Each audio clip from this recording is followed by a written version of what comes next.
My teacher has been giving us some strange assignments. Last night our homework was to sacrifice ourselves to the devil. I don't think my life will ever be the same. By me forgetting to turn in my assignment, I was the sole survivor of my class. When it all started, I was a horrid little girl. I refused to do my homework. I never spoke up in class. I didn't study for tests and did everything in my power to irritate and gross out anyone around me. I didn't care if I got punished. I wouldn't have cared if they'd have thrown me out altogether. I'm not saying this to make my kid self look like some sort of badass. I suppose this was also what moved me to refuse working on Mrs. Tucker's fall project. It wasn't too big a loss. Nobody ever liked Mrs. Tucker's tasks, or the woman herself for that matter. She had the meanest, darkest eyes, and to top it all off, a big black wart sat atop the tip of her crooked nose. If anyone was the she-devil, it was her.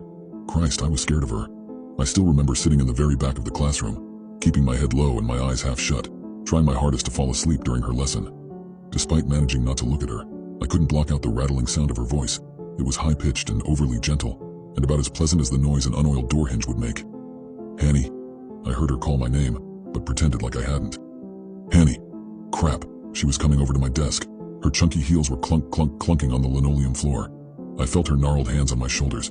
"Don't touch me, you creepy hag," I hissed, not turning around nor raising my head. "Now, Hanny, that wasn't very nice." Her hands dug deeper into my shoulders like she was massaging me. I shuddered. "I said, get your paws off," I grunted. Mrs. Tucker withdrew. "You really ought to follow the lesson, Hanny. Don't you want to learn what our new project is all about?" I most certainly did not. "Hanny? Eat poo, lady." Mrs. Tucker let out a deep sigh. I heard her returning to the front of the classroom and my heartbeat finally slowed down again. There was no use in trying to sleep anymore, though. I'd most certainly have some kind of nightmare about those gross fingers of hers if I did. My eyes shut. I listened to her door creak voice explaining the task she intended to send us home with. "Now, for Halloween we want to make something special. This holiday is not just about eating candy, it's about celebrating fall and embracing winter. Isn't that exciting, darlings?" No response came from anywhere in the room. Mrs. Tucker cleared her throat before carrying on. "I want all of you to pick the last flowers you can find around your homes and dry them between the pages of a suitable book. Then collect enough acorns and chestnuts to each make a neat little doll out of them. You may paint your doll and decorate it with the dried flowers. Make sure to write your name on it. On Halloween you'll bring all the dolls to school with you and we'll decide on who's got the best one. My, won't that be fun, children?" Silence. Mrs. Tucker hummed. "Well then, this assignment is due on October 31st, and I'm expecting a lot from you, my darlings. You've got all the time in the world, so really put your soul into this artwork. Just this once you'll try hard, won't you?" I would have never admitted this, but the idea of crafting such a doll actually appealed to me. Therefore I decided to take a stroll through the woods near the schoolhouse that same day. I kept my eyes peeled for flowers, but try as I might, I found none. Colorful leaves rained from the trees as their branches were shaken by howling gusts of wind. The stinging cold and the eerie sounds may have scared me if it hadn't been for the frosty yet bright sun shining down on me from a cheerfully blue sky peppered with white fluffy clouds. At least there were plenty of ripe chestnuts. They were gleaming in the tall wet grass by my feet like deep brown diamonds. I began to pick up a few, but soon got extremely bored with the task. Frustrated, I started hurling the ones I'd collected against a big black rock to see if they'd break. Once I had thrown all my chestnuts, I went over to the rock for an assessment. Sadly, these poor man's diamonds had exploded the way I'd hoped they would. I did discover something else though, something a lot more interesting. On the other side of the rock, there was a drawing done in white chalk.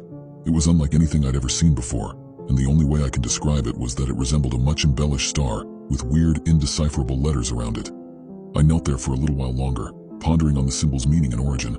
Flighty child that I was, however, I soon lost interest and went on homewards. The day of Halloween was a school day, one that promised to be particularly awful at that. Mrs. Tucker watched us trickle into her classroom with a wide smile on her face. I showed up late, as per usual, and sat down in the back only to instantly slouch and place my head in my palms. I hadn't slept well the night before, so all I wanted at that moment was to take a nap. How was I supposed to egg houses that coming night when I was this tired?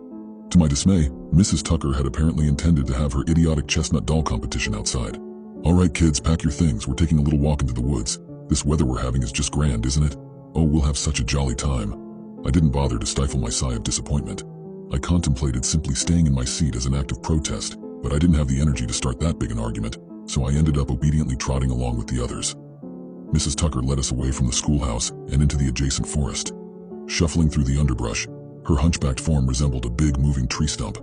The clear, breezy open air had an invigorating effect on me, helping me ignore my listlessness. Trudging through the weeds and the mud, twigs snapping beneath our feet, we followed her until she came to a halt in the exact same spot I'd been to after she'd announced the project. I instantly recognized the rock that had the chalk symbol on its backside.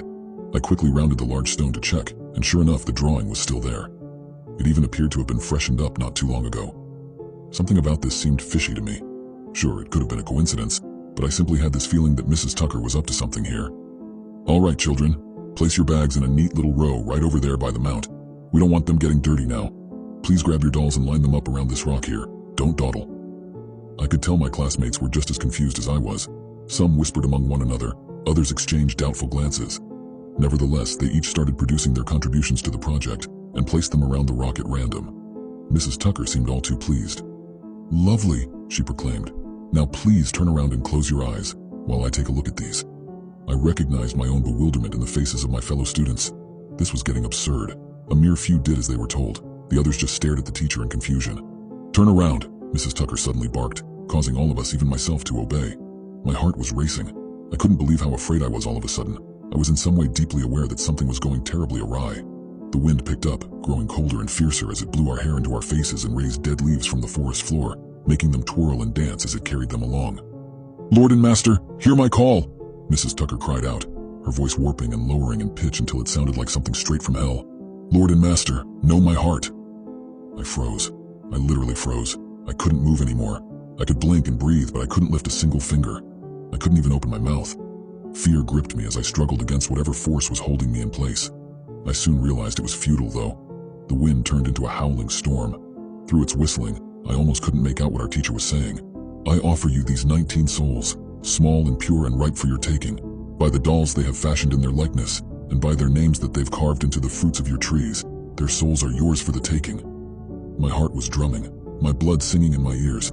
I was starting to get a grasp of the situation I was in, beginning to understand what this wretched old hag was trying to do to us. One thing I knew for sure, I did not want to see what it was she was talking to. 18. The voice of the creature didn't sound like it came from one single mouth. It was all around me, booming through the woods as though it was being blasted at us through a dozen hidden speakers. 18? Mrs. Tucker repeated in an alarmed tone. What do you mean? 18 dolls for 18 souls. You've promised me more than you're able to give, my priestess. What? No, it can't be. All of them were... That's when I realized it. A wave of energy surged through my body, and suddenly overcome with bravery, I whirled around. I only dared to look at Mrs. Tucker. Her sight alone was enough to reintroduce a sense of dread into my steeled heart. Her hair was standing on end, hovering around her head like a dirty, drizzly halo. The whites of her eyes had swallowed her irises and pupils, and her mouth hung wide open, like that of a snake with its jaw unhinged. There was something hovering above her, something big that was casting a long shadow onto the ground, but I couldn't find the strength to look up. Somewhere deep down, I knew I needed to protect my young mind from what I would see if I did. Instead, I firmly held my teacher's hateful glare. She had apparently put two and two together at the same time as me, spun around and was now facing me, her twisted grimace expressing both anger and panic. She could tell that her plan had gone wrong, that I had come between her and whatever she'd been meaning to get out of all this. "You disgusting, rotten little brat!" she bellowed, squatting like a beast of prey about to pounce. "Do you have any idea what you've cost me?" She jumped and I staggered back, but to my utter shock and disbelief, she began to dissolve. Her face began melting, bubbles forming under her skin that grew and then popped, leaving liquidated pink flesh running down her bare skull. She was still in midair when her body crumbled entirely. What was left of her hit the forest floor with a splat. My mouth agape, I stared in horror at the decomposed heap of organic matter that had once been Mrs. Tucker. This was her last chance, you see. Her efforts were never fully successful, never calculated nor thought out. I have no use for a priestess with lacking devotion. I still didn't look up. In fact, I might as well have remained frozen from the start, for I didn't dare to move a muscle until the shadow had disappeared, and I heard the other kids gasp and stumble around as they returned to their senses. It took us a long time to convince our parents of what had truly happened that day. But when you've got 19 kids all saying the same thing in a weird rock in the woods, it's hard to brush stuff like that off, even if it sounds tad outlandish. So they did away with the big stone. I don't know where to, but I never saw it again. We got a new art teacher too. She was a similarly boring but definitely less creepy lady, and that's the whole story. Of course, it encouraged me to live the way I do nowadays. I don't work, mooching off friends and family at every possible opportunity. Don't judge. I'm being lazy out of the goodness of my heart. Who knows, I might save the world someday if I keep at it.